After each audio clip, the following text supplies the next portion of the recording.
নমস্কার, সবাইকে বং হেসেলে সাদর আমন্ত্রণ। আজ আমি দুধ পোলাও রান্না করেছি। খুব সহজ পদ্ধতিতে এই দুধ পোলাও তৈরি করতে নিজেদের কোনো অসুবিধাই হয় না, বাড়িতে সবাই করে নেবেন। খুবই সুস্বাদু এবং পুষ্টিকর এই পোলাও। যে কোনো নিরামিষ দিনেই এই রান্নাটা করে খাওয়া যায় বা আমিষ দিনেও করবেন। আমি এখন আপনাদের দেখাবো কিভাবে আমি এই পোলাওটা রান্না করলাম। দুধ পোলাও রান্নাটা করবার জন্য আমি প্রথমে গ্যাসের উপরে একটা কড়াই বসিয়ে দিয়েছি। কড়াইতে আমি 1 টেবিল চামচ ঘি দিলাম। গ্যাসের ফ্লেমটা আমি লো টু মিডিয়াম রেখেছি। ঘিটা মেল্ট হয়ে গেছে। এবার হাফ করে ভেঙে রাখা কাজু, এই কাজু পরিমাণটা যে যেরকম ইচ্ছে সেরকম দিতে পারেন। আমি 600 গ্রাম চালের দুধ পোলাও রান্না করব। এখানে আমার 75 গ্রাম কাজু বাদাম আছে। কাজুটা 1 মিনিট মতো হালকাভাবে ভেজে নিয়েছি। এর মধ্যেই আবার আমি 75 গ্রাম কিশমিশ দিয়ে দেবো। এই কাজু আর কিশমিশটা আমি ভেজে নেব।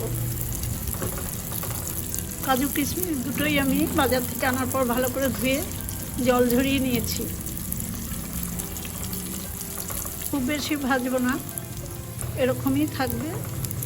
এবার আমি এই কাজু কিশমিশগুলো সব নামিয়ে নেব। কাজু কিশমিশ ভাজাগুলো তুলে নেওয়ার পর আমি বাকি ঘিয়ের মধ্যে 2 টেবিল চামচ মতো রিফাইন্ড অয়েল দিয়ে দিলাম, কারণ আমি পুরোটা ঘিতে করব না। একটু সাদা তেল মিশিয়ে নিলাম। এবার আবার আমি 1 টেবিল চামচ ঘি দিয়ে দিলাম।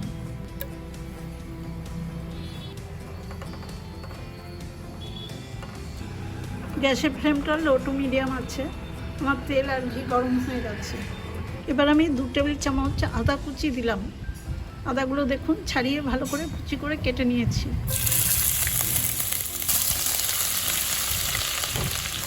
আদাটা একটু ভালো করে ভেজে নেব।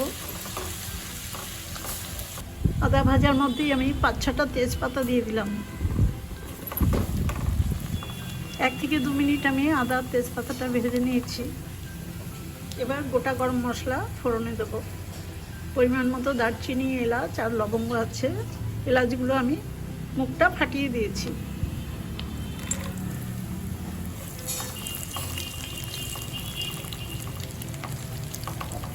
ফোড়নটা ভাজা হয়ে গেছে। এবার দেখুন 600 গ্রাম গোবিন্দভোগ চাল আমি ভালো করে ধুয়ে একটা স্ট্রেনারে জল ঝরিয়ে নিয়েছি। সেই চালটা এবার এর মধ্যে দিয়ে ভালো করে ভেজে নেব।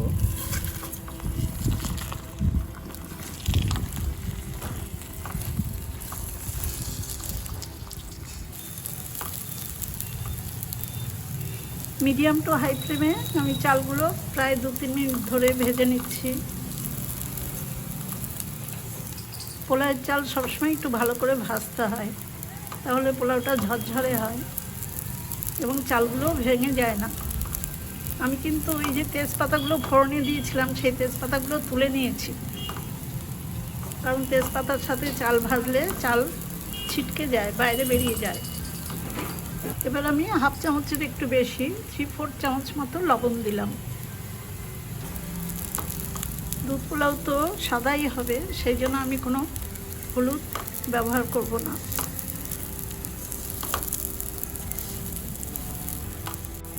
মিডিয়াম টু হাই ফ্লেমে আমি প্রায় 5 মিনিট দেখুন ভেজে নিয়েছি।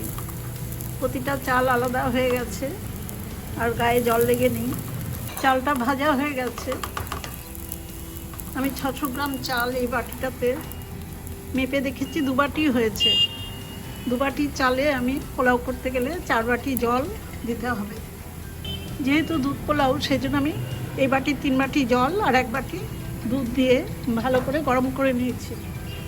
3 ভাগ জল আর 1 ভাগ দুধ দিয়ে এই দুধ আর জলের মিশ্রণটা আমি খুব ভালো করে ফুটিয়ে এই চালের মধ্যে দিয়ে দেবো।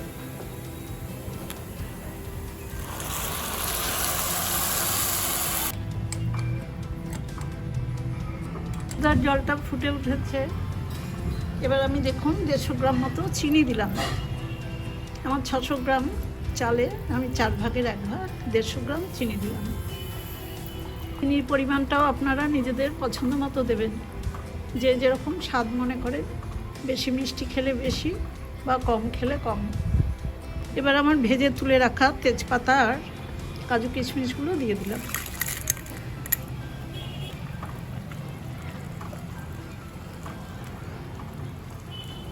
এবার আমি আঁচটা একদম লো করে দিলাম। এই অবস্থায় আমি পোলাওটা ঢাকা দিয়ে দেব। লো আছে ঢাকা অবস্থায় পোলাওটা ঠিক 10 মিনিট রান্না করব। 10 মিনিট পোলাওটা ঢেকে রাখার পর আমি ঢাকাটা খুলছি।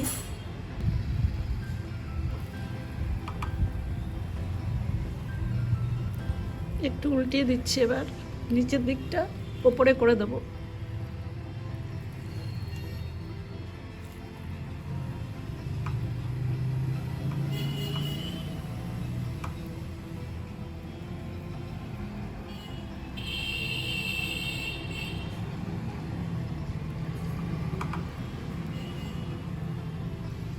দেখুন, এইভাবে পোলাও রান্না করলে কিন্তু একদমই চালগুলো ভেঙে যায় না। মাপটা সঠিক হতে হবে আর একটু চালটা ভালো করে ভাজতে হবে। এখন আমি পোলাওটা আবার 1 টেবিল চামচ ঘি দিয়ে দিলাম। এই ঘি দেওয়া অবস্থাতে আমি আবার লো আঁচে আরও 3-4 মিনিট মতো ঢাকা দিয়ে রেখে দেবো। আবার ঢেকে দিলাম। এই অবস্থায় আরও 3-4 মিনিট থাকবে। 3-4 মিনিট পর আমি গ্যাসের ফ্লেমটা অফ করে দিয়ে, অফ করা অবস্থাতে এরকম ঢাকা অবস্থাতেই আরও 5 মিনিট রেখে তারপরে একটা প্লেটে সার্ভ করব। এখন দুধ পোলাওটা আমি একটা প্লেটে সার্ভ করে দিয়েছি। যে কোনো নিরামিষ দিন বা আমিষ যে কোনো দিনেই এই পোলাওটা রান্না করে খাওয়া যায়। কোনো নিরামিষ তরকারি বা আমিষ কিছুর সাথেও খেতে পারেন। পোলাওটা খুবই সুস্বাদু এবং পুষ্টিকর। আপনারা এইভাবে রান্না করে খাবেন। আমার এই ভিডিওটা দেখে আপনাদের যদি ভালো লাগে তাহলে আমার ছোট্ট চ্যানেলটাকে সাবস্ক্রাইব করে আমার পাশে থাকবেন। বেল আইকনটাও প্রেস করে দেবেন, লাইক করবেন, শেয়ার করবেন আর কমেন্টস করে জানাবেন কেমন হলো। সবাই খুব ভালো থাকবেন, সুস্থ থাকবেন। ধন্যবাদ।